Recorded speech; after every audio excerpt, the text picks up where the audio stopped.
In this video, we will understand the meaning of some statutory provisions. कई बार मन मर्जी mining करने लगते हैं बच्चे, उसी को हम समझाने का प्रयास करें कि स्टैट्यूटरी प्रोविजन का एक्चुअल मीनिंग क्या है। अब हम कुछ यहाँ लिख लिए हैं ताकि कुछ चीजों को बोल सके, ठीक है। पूरे स्टैट्यूटरी प्रोविजन नहीं, लेकिन यदि इतने को समझ लीजिएगा तो बाकी अपने आप चीजें समझ आ जाएगा। जैसे फ्लोर एरिया फर्स्ट रूम लिखा है आपके बुक में not less than 10 metre square, काहे इसको 10 मीटर स्क्वायर नहीं लिखा?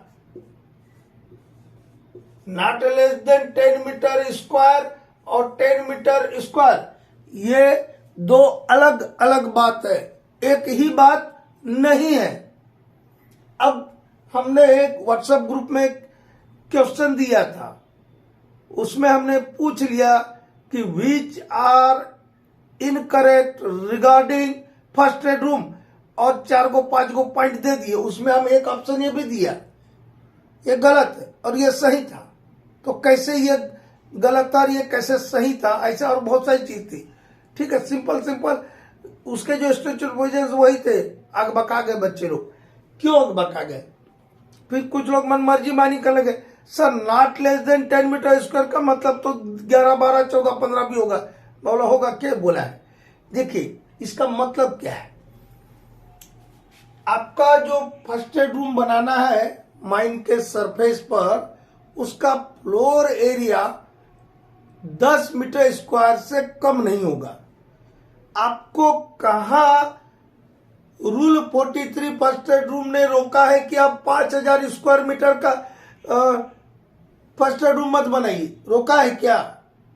लेकिन किसी भी परिस्थिति में आपके फर्स्ट रूम का फ्लोर एरिया 10 मीटर स्क्वायर से कम नहीं होगा, ये बोलता है। और यदि मैं लिख देता, मैं मतलब उस रूल 43 में लिख दिया होता floor area 10 metre square 10 square metre यदि लिख दिया होता तो आप 11 मीटर स्क्वायर का नहीं बना सकते, 12 मीटर स्क्वायर का आप नहीं बना सकते। क्यों नहीं बना सकते? चाहे गवर्नमेंट कंपनी में काम कर रहे हो, प्राइवेट कंपनी में काम कर रहे हो, जब आप फर्स्ट रूम बनाइएगा तो उसमें फाइनेंस इन्वॉल्व होता है, पैसा इन्वॉल्व होता है। तो आप एडमिनिस्ट्रेटिव कंट्रोल लीजिएगा। जैसे आप एडमिनिस्ट्रेटिव कंट्रोल लीजिएगा कि फर्स्ट रूम बनाना है, सबसे पहले फाइनेंस जो है ना 4 क्यूरी लिख देगा कि आपका रूल बोलता है 10 मीटर स्क्वायर का फर्स्ट रूम बनाना है, आप 20 मीटर स्क्वायर का बना रहे हो, क्यों? Give justification. आपके पास कोई जस्टिफिकेशन नहीं होगा। क्यों? वो आपको बोलेगा कि आप तो कंपनी को फाइनेंशियल लॉस कर रहे हैं, तो आप 20 मीटर स्क्वायर का नहीं बना पाइएगा। लेकिन मेरा माइंड छोटा सा है तो मेरा 10 मीटर स्क्वायर में कम चलेगा, लेकिन मेरा मेन पावर ज्यादा है तो मुझे तो 50 स्क्वायर मीटर का बनाना ना होगा। तो इसीलिए ये आपके ऊपर छोड़ दिया रूल ने कि कितना बड़ा बनाना है, लेकिन कितना बड़ा भी बनाइए, लेकिन वो 10 मीटर स्क्वायर से कम नहीं होगा, ये बोल दिया। इसलिए लिख दिया कि not less than 10 metre square, और यदि 10 मीटर स्क्वायर रहता तो आप 11 मीटर स्क्वायर का नहीं बना पाएंगे। क्यों बोलेंगे भैया मेरे पास 500 आदमी 5000 आदमी मेरे माइन में, अंडरग्राउंड माइन से बड़का माइन से 5000, तो फर्स्ट एड रूम में क्या करते हैं? कोई घायल व्यक्ति का इलाज करेंगे, जैसे आजकल हम डिस्पेंसरी इस्तेमाल करते हैं, तो वहां पे बीमारों की संख्या भी ज्यादा होगी, मारचोट लगे वाले व्यक्तियों की संख्या ज्यादा होगी, तो आदमी को बैठने के लिए, डॉक्टर को बैठने के लिए जगह तो चाहिए। अब मान लो मेरे पास 20 आदमी मेरे माइन में है, 30 आदमी मेरे माइन में है, छोटा सा माइन है, तो वहां पे not less than 10 metre square का भी चल जाएगा। इसलिए बोलता है कि आप कितना भी बड़ा बनाइए, उसके लिए थोड़ी रोक रहा आपको, लेकिन किसी भी परिस्थिति में not less than 10 metre square floor area रहना चाहिए आपका फर्स्ट एड रूम का। अब समझ आया? तो ये दो अलग अलग चीज है कि नहीं, कि एक ही चीज है? नहीं है। ऐसे एक और हम चीज लिए वेलोसिटी ऑफ एयर के ऊपर। आपका रेगुलेशन 153 स्टैंडर्ड ऑफ वेंटिलेशन, वहां बोलता है कि वेट बल्ब टेम्परेचर यदि 30.5 डिग्री से अधिक हो जाए, 30.5 डिग्री से अधिक हो जाए मतलब 31 हो जाए, 32 हो जाए, 32.5 हो जाए, कुछ हो जाए, 30.5 से अधिक हो जाए, और 33.5 से ज्यादा तो आपको रहने नहीं देना है, मतलब उतना होने ही नहीं देना है। टेम्परेचर को नहीं होने देना है तो क्या कीजिएगा? अरे हवा बहाइएगा, ठंडा हवा, शुद्ध ठंडा हवा भेजिएगा सफिशिएंट क्वांटिटी में और सफिशिएंट एयर वेलोसिटी के साथ। टेम्परेचर ऐसे ही डाउन हो जाएगा। घर में गर्मी लगता है, क्या करते हैं? पंखा चलाते हैं ना। क्या किया आपने? टेम्परेचर को आपने थोड़ी हटाया, उस टेम्परेचर को कम करने के लिए जुगाड़ किया। बरसात में छतरी लेके चलते हैं तो बरसात रुक जाता है क्या? नहीं, बरसात से बचा जा सकता है। ठीक है, तो 30.5 डिग्री से ज्यादा जहां पर वेट बल्ब टेम्परेचर होता है, हो जाए, तो वहां पर आपको रेगुलेशन बोलता है कि air velocity shall not be not less than 1 metre per second, ऐसा बोलता है। और ये 1 मीटर पर सेकंड, ये दोनों का अलग अलग मीनिंग है। जब आपको ऑप्शन देगा दोनों दे देगा, ज्यादा ये तो कोई लिख देगा not more then 1 metre per second, ठीक है, और आप बका जाइएगा। जब 30.5 डिग्री से ज्यादा वेट बल्ब टेम्परेचर हो जाए, 30.5 बड़ा 30.5 से ज्यादा हो जाए, then you have to provide the air velocity not less than 1 metre per second. आपको 1 मीटर पर सेकंड से कम वेलोसिटी की हवा वहां पे मेंटेन करना है। 1 मीटर पर सेकंड से कम नहीं रहेगी। और 1 मीटर पर सेकंड लिख दिया तो बोलेंगे इसमें क्या मतलब? 1 मीटर पर सेकंड मतलब फिक्स कर दिया कि 1 मीटर पर सेकंड रहेगा, उससे ज्यादा नहीं, ये हो गया इसका मतलब। और not less than 1 metre per second मतलब 1 मीटर से कम नहीं रहेगा। इससे ज्यादा आप कितना भी रख सकते, तो आप कितना भी ज्यादा रख सकते ना। तो इसी को समझाने के लिए हम डेलिनेशन के लिए एक बाउंड्री भी निर्धारित करना हमको, इसलिए हमें खाल रोड भी लिए है अभी। इसी में बाउंड्री भी निर्धारित करना, डेलिनेशन भी करना है। 1 मीटर पर सेकंड से कम नहीं रहेगा, उतना रखना है आपको जितना कि रेगुलेशन 153 में जो एडेक्वेट वेंटिलेशन का जिक्र है, उस एडेक्वेट वेंटिलेशन को का कंप्लायंस किया जा सके। ठीक है, अब 1.5 मीटर रख सकते, 2 मीटर रख सकते, लेकिन ये नहीं बोल रहा है वो कि 20 मीटर पर सेकंड रखना है। यदि 20 मीटर पर सेकंड रख दीजिएगा तो आपको हवा चाहिए कि धुंध, आंधी आ जाएगा 20 मीटर पर सेकंड में, तो काम कर पाइएगा? पूरा धूल उड़ने लग जाएगा। तो धूल उड़ने लग जाएगा तो पूरा जितना भी डस्ट रिलेटेड डिजीज है, जिसको नोटिफाइड डिजीज भी बोलते हैं, सिलिकोसिस, न्यूमोकोसिस, एस्बेस्टोसिस, ये वाला जो डस्ट के चलते होता है, वो वाला बीमारी हो जाएगा आपको। तो इसीलिए बोलते हैं कि not less than 1 metre per second, 1 metre per second से तो कम आपको नहीं रखना है, और कितना रखना है वो मैनेजर डिसाइड करेगा, लेकिन इससे कम नहीं रहेगा। Not less than 1 metre per second, इससे कम नहीं रहेगा। ये लोअर लिमिट दे दिया उसने, 1 मीटर नहीं दिया। 1 मीटर मतलब तो फिर फिक्स हो गया। ये फिक्स है क्या? जहां नॉट लेस देन लगे वहां फिक्स नहीं क्या रखिएगा। Not less than 1 metre per second मतलब इससे कम नहीं रहेगा, इससे अधिक आप रख सकते, लेकिन अधिक भी कितना? ऐसा नहीं कि बहुत ज्यादा आपने वेलोसिटी रख दिया तो वहां पे कोल्ड डस्ट उड़ने लग जाए, आंधी टाइप का माहौल बन जाए, और जितना ज्यादा हवा रहेगा ड्राइंग इफेक्ट ऑफ कोल बढ़ेगा। कोल्ड डस्ट जो रहेगा वहां पर, उसमें सूखने की प्रवृत्ति बढ़ जाएगी, ड्राइंग इफेक्ट बढ़ जाएगा, और कोल्ड डस्ट सूखेगा तो क्या होगा? कोल्ड डस्ट एक्सप्लोजन की संभावना भी बढ़ जाएगी। एक तो हवा ज्यादा है तो ऐसी हवा में उड़ा हुआ है, हवा में उठेगा तभी ना एक्सप्लोजन होता है। यदि कुछ चिंगारी मिलेगा तब, सोर्स ऑफ इग्निशन मिलेगा तो माइस में सोर्स ऑफ इग्निशन मिलने की संभावना ढेर सारी रहती है। तो सोर्स ऑफ इग्निशन मिल ही सकता है, हवा में भी उड़ रहा है और ड्राइंग भी हो रहा है, सूख भी रहा है क्योंकि हवा बहुत ज्यादा चल रहा है। घर में कभी बरसात दिन में क्या करते, पंखा चला देते कपड़ा सुखाने के लिए, ठीक है। इसीलिए 1 मीटर पर सेकंड ही दिया है, not less than 1 metre per second दिया। हाँ, तो अब इधर आते हैं, मैनहोल का भी देखे होंगे बाबू आप लोग जी।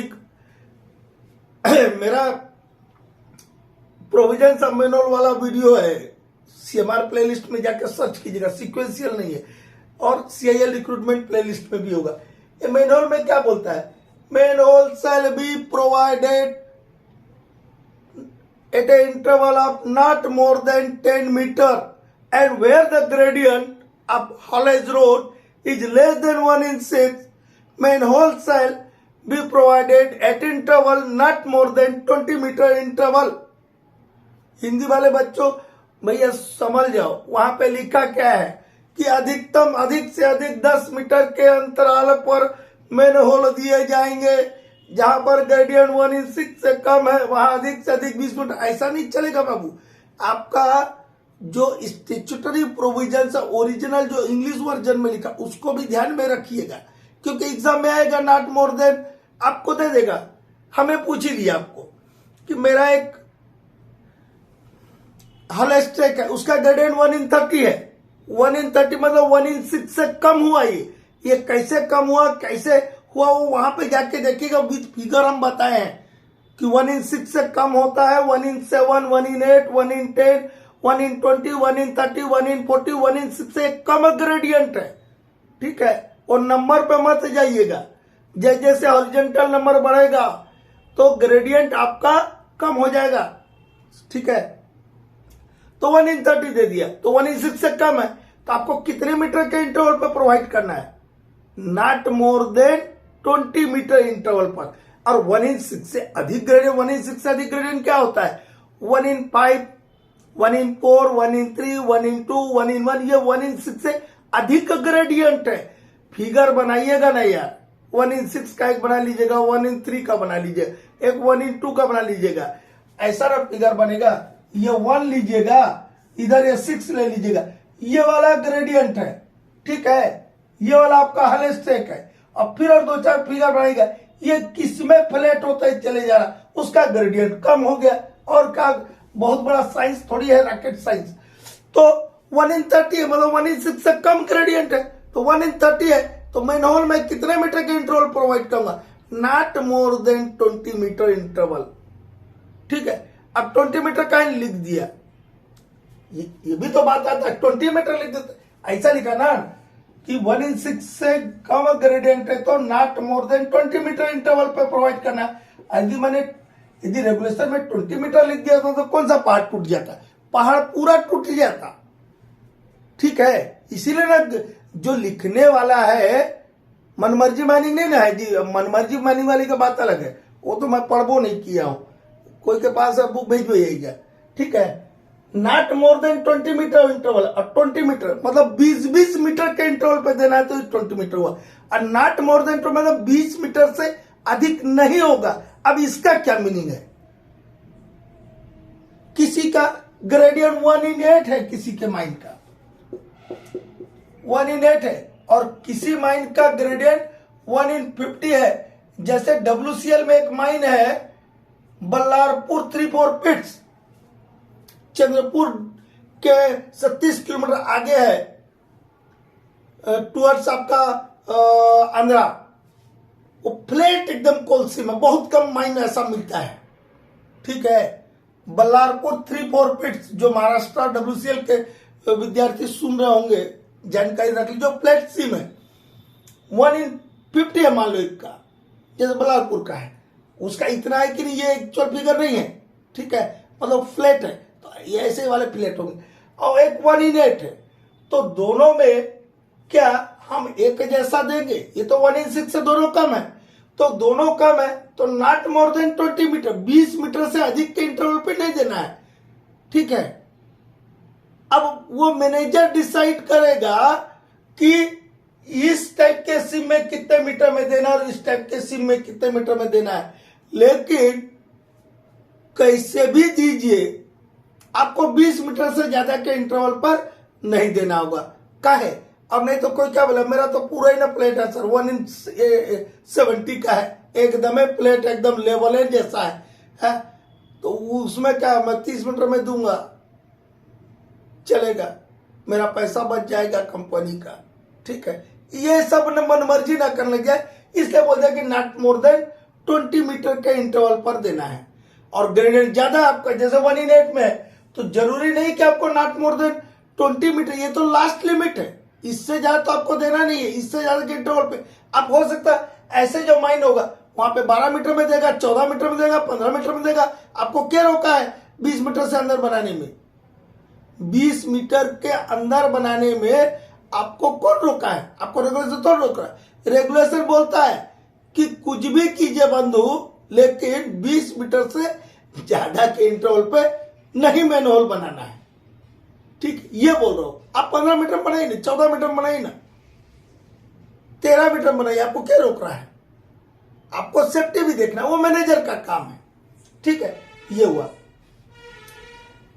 हाल रोड डेलिनेशन का इधर कहीं बात आ रहा था ना कि not less than 1 metre per second रखना है air velocity if the wettable temperature exceed 30.5 degree centigrade, ऐसा नहीं बोला था?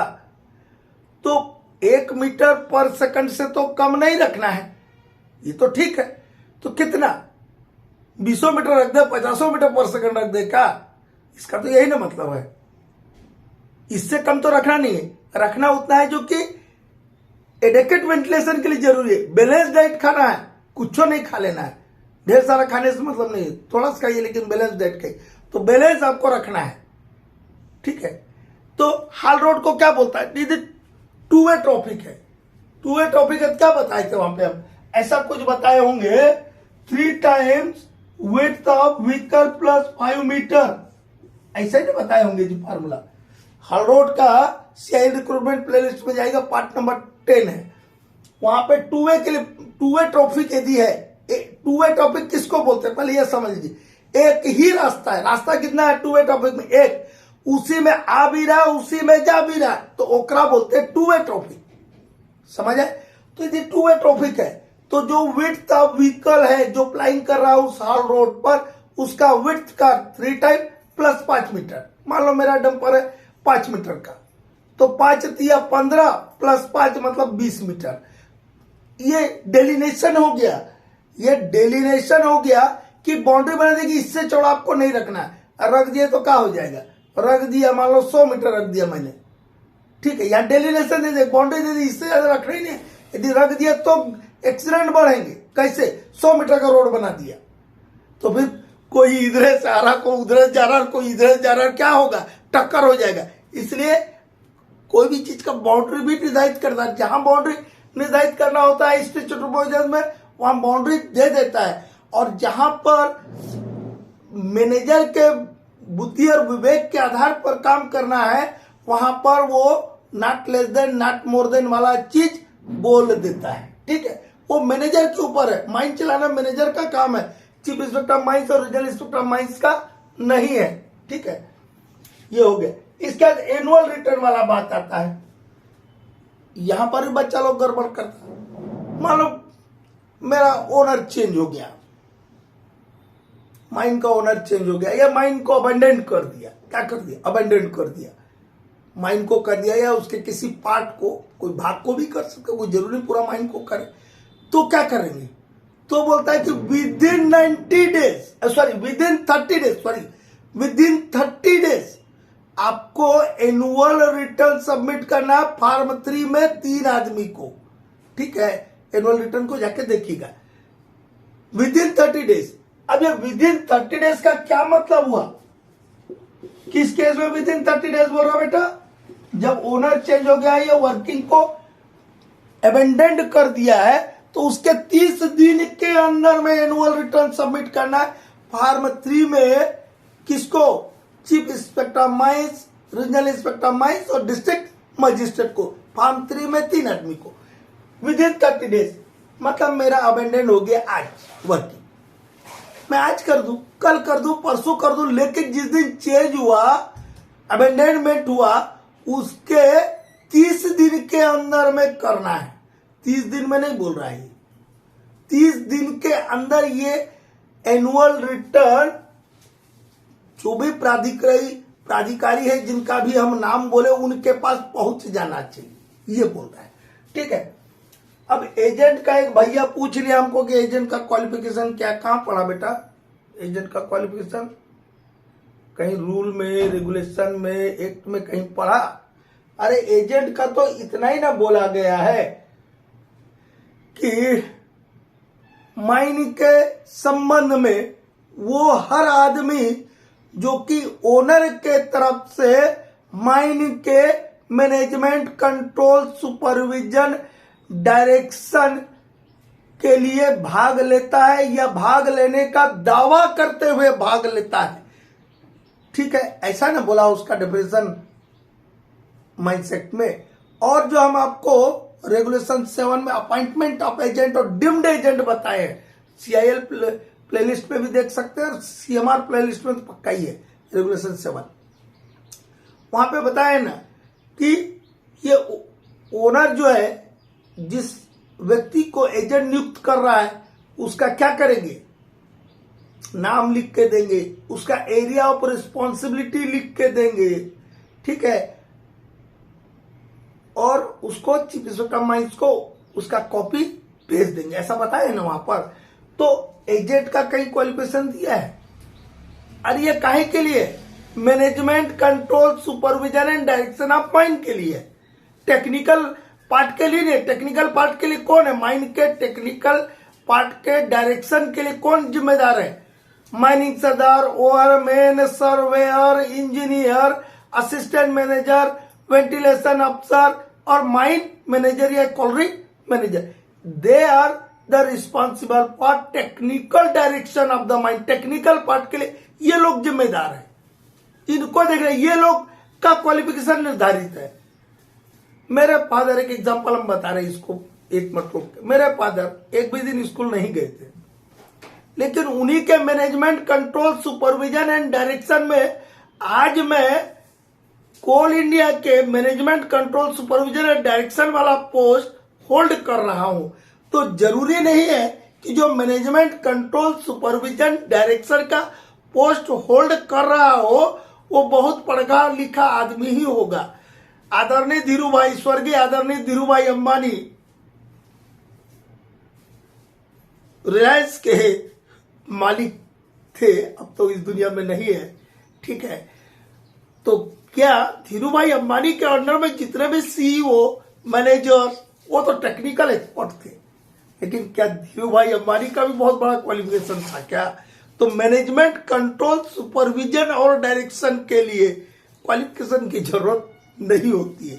अब आप बोलिएगा सर आप भी ना कोई 1-2-4 तो हमसे बात करते थे, 1-2 पूछते थे सर एजेंट कब बनिएगा, तो हम बोले थे 2-4-5 साल लगेगा। तो बोलेंगे सर आप तो पढ़ा लिखा है। अरे भैया, प्रमोशन जिस कंपनी में हम काम कर रहे हैं उसमें प्रमोशन के तहत हम बन जाएंगे। जिस पोस्ट के लिए मैंने पढ़ाई किया था, जिसके लिए फर्स्ट क्लास पास किया था, वो तो मुझे मिल गया, मेरा काम खत्म हो गया। ठीक है, अब तो हम जो भी ऊपर में जाएंगे वो प्रमोशन स्कीम के तहत न जाएंगे। तो यदि आपके पास पढ़ा लिखा है तो आप बाकी को काहे रखिएगा, ये बात है। लेकिन उसका कहीं क्वालिफिकेशन दिया है क्या? नहीं दिया है तो छोड़ दीजिए, फिर काहे मन मर्जी वाला पूछते हैं। ऐसे ही height and width of gallery if approaching within 60 metre of any waterlogged working, एक ये ले लेते हैं तो मुझे लगता है कि अब ये इस टाइप की जो चीजें आती है वो समझ जाएंगे। यदि हम 60 मीटर के अंदर कोई वाटरलॉक्ड वर्किंग और उसके तरफ आगे बढ़ रहे हैं, पहुंचने वाले हैं, तब गैलरी का ये वर्किंग लिखा हुआ, वर्किंग मतलब वही ना गैलरी बेटा। गैलरी का हाइट, गैलरी का विड्थ नॉट मोर देन, बोलता नॉट मोर देन 2.4 मीटर रखेंगे। क्यों? एक्सप्लोरेटरी हेडिंग चलाना, पूरा हेडिंग नहीं चलाना, पूरा पैनल नहीं चलाना, कुछ एक्सप्लोरेटरी हेडिंग चलाना। और उनका भी हाइट और विड्थ को क्या कर दिया? रेस्ट्रिक्ट कर दिया। रेस्ट्रिक्ट काहे कर दिया? जितना ज्यादा चौड़ा रखेंगे गैलरी तो रूप में बेंडिंग स्ट्रेस पैदा होता है। जितना ज्यादा चौड़ा रखेंगे तो बेंडिंग स्ट्रेस ज्यादा बढ़ेगा, इसीलिए 4.8 मीटर से अधिक गैलरी विड्थ नहीं रखते। तो ये कम चौड़ा रहेगा, तो कम चौड़ा रहेगा तो बेंडिंग स्ट्रेस भी कम आएगा। ऊपर से जो आपका हम पढ़ाए थे आप लोग को डायलेशन, बेड से प्रेशर, वो वाला चीज क्या हो जाएगा, कम होगा इसमें। मान लो ऊपरे पानी है तो क्या होगा, यदि आपका डायलेशन होगा, कन्वर्जेंस होगा, तो क्या होगा, आपका पानी वहीं से घुस जाएगा और उसको जल्दी तोड़ देगा। तो कम रहेगा तो उसमें कम होगा तो जल्दी नहीं कर पाएगा। इसलिए 2.4 से ज्यादा मीटर, 2.4 मीटर से ज्यादा चौड़ाई और ऊंचाई रखने के लिए नहीं बोलता है।